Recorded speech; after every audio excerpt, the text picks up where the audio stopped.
In September, I set out a challenge to the profession to lead the debate on how reform should be taken forward in Scotland, and I am pleased to report that it has responded to that challenge. 2 weeks ago, the Law Society published a consultation on alternative business structures. The Faculty of Advocates has also been taking forward a debate within the Bar about how its own rules might be amended. I would like to pay tribute to the Law Society for the leadership and courage they have demonstrated. It is difficult for a membership organisation to lead its members through radical change, especially when there is no clear or consistent view that prevails perhaps among an overwhelming majority. But their consultation rightly makes clear why the status quo is not an option and sets out a rapid timetable for change. They aim to bring forward detailed proposals early in the new year, following the conclusion of their consultation on 31st January, and I anticipate that the Bar should be able to match and even exceed this timescale. This urgency is not to respond to a timetable set by the OFT.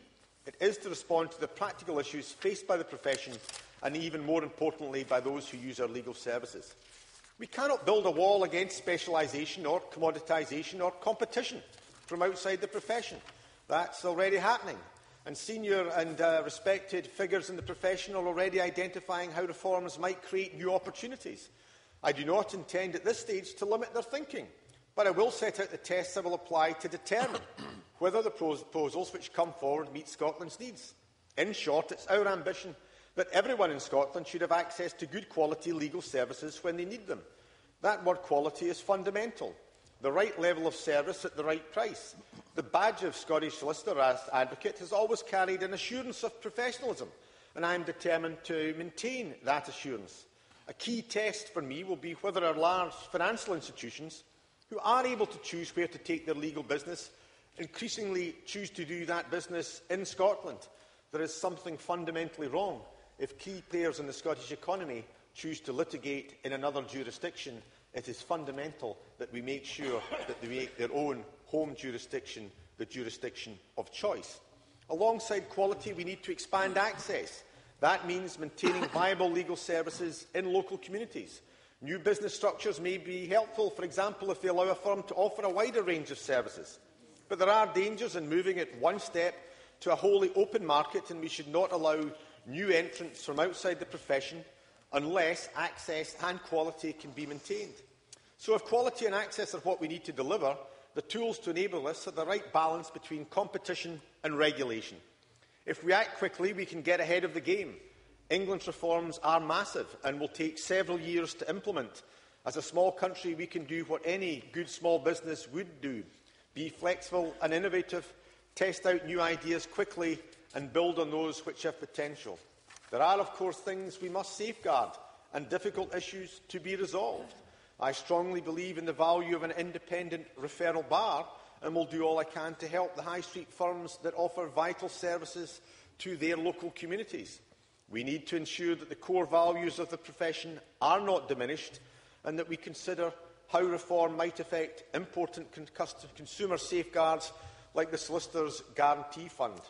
I look forward to hearing the views of Parliament on these issues, which will inform the response we make to the OFT later this year. In conclusion, I hope that this Chamber will support our motion today, and I can say that I am happy to accept the amendment tabled by Pauline McNeill.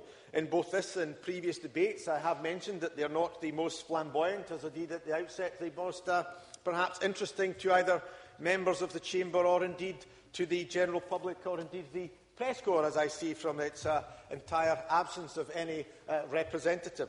But as I did say at the outset, it is fundamental, and therefore I pay tribute to those who are participating in this debate. I also pay tribute to those in the front benches of the opposition parties who are addressing this matter in a constructive way to try and ensure that this Parliament chamber gets matters right. It is a difficult time, we accept, for our legal profession, when people are afraid for their livelihood because they fear that change may undermine the situation that they face and indeed damage their economic situation. That is understandable. The Law Society, I feel, are doing a very excellent job in trying to allay understandable fears, but make it quite clear at the same time that the status quo is not and cannot be an option. It is not and cannot be an option, not because it's a desire for change driven from here in Scotland. It's because of the change in our society and the change elsewhere in the world. We have to adapt. If we adapt, then I believe that the profession, which has served us well, not simply, as I said at the outset, through 300 years of an incorporating union, but a profession that has served us well throughout centuries prior to that, will be able to deliver. So we are at one with Pauline McNeill in her desire to enhance justice at grassroots level through new forms of provision where appropriate, and through continued support for those members of the profession who, over the years, have served local communities, often for modest rewards. Will remain a candid and supportive friend of the legal profession, helping them to continue to serve Scotland well in the years to come. It's quite clear that we will doubtless have to come back to this chamber. Whether there will be a greater interest from the media or indeed from others at that time will be a matter that we will have to comment on at that stage. But it is a matter that is fundamental. The debate today is at an early juncture, but I think what we can lay out is the basis on how we see a legal profession, that it has to be one that maintains the quality of service, it provides the continued assurance of value through regulation, that it continues to ensure that, as has been made from the Labour amendment today, that it serves not simply itself or those who have perhaps the appropriate financial means, but it serves all of our communities in as many ways as it can. The nature of how law services its community is changing. As I said, the change in our society means that the legal position has to change and change substantially. But in that, I believe that we're making a significant stride forward today. I pay tribute to all members who are participating in this debate. It is something that will be ongoing. It's something that cannot simply be left to the legal profession.